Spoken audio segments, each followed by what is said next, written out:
earlier we were told that there is an architect who was also created by the Creator, and that architect has designed everything in the universe and continues to design new things,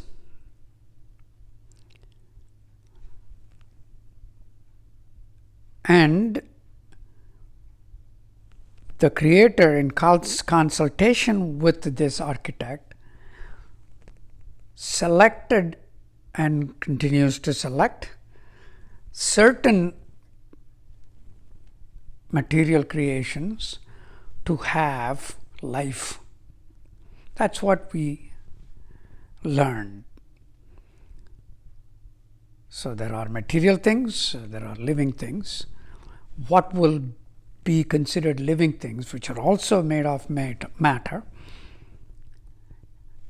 is decided in consultation with the architect by the Creator. Okay. Now, as part of the architect's design, we've been calling him Brahma, right? So, Brahma also included an aspect in the living organisms, the ability to evolve. But how they evolve is left to the process. And many things have evolved in many different ways, many branches of things, species and all that. And we humans have evolved.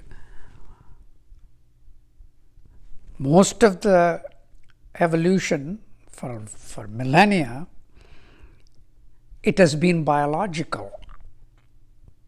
Many of the organisms still evolve biologically, but we now have the capacity, because we have the conscience and the ability to think and apply,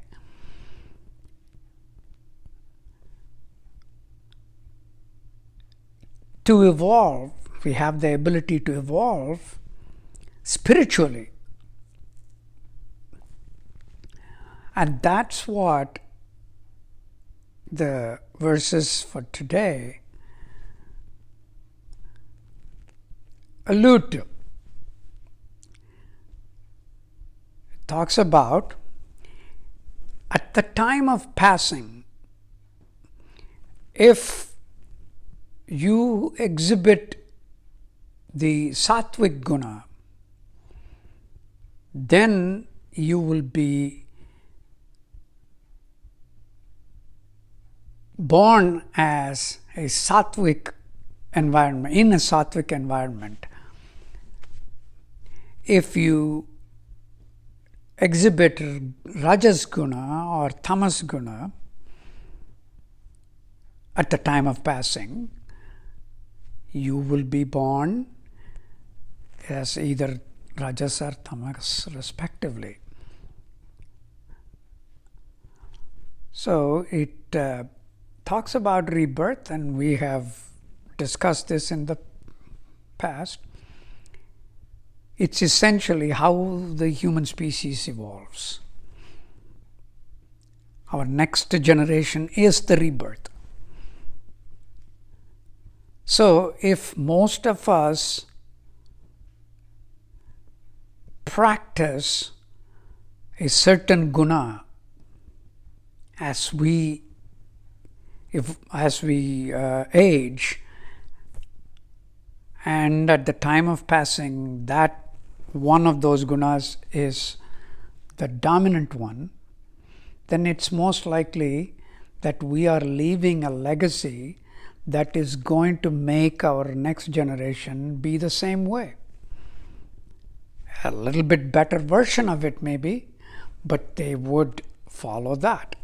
So if I am going to be exhibiting tamas at the time of passing, all others in my neighborhood or in my group of friends or group of acquaintances are of the same kind, which is what we are most likely to gravitate towards, right? We are among people of our kind. So if all of us are exhibiting tamas at the time of passing, then it's most likely that our next generation is going to be more of tamas natured than others. And that is the evolutionary path we are leading the future generations to take. So essentially, we have to make a decision. What's the best? As humans, perhaps sattvic is the best. And that can lead to a more peaceful world in the future and a much more evolved humans, spiritually evolved humans.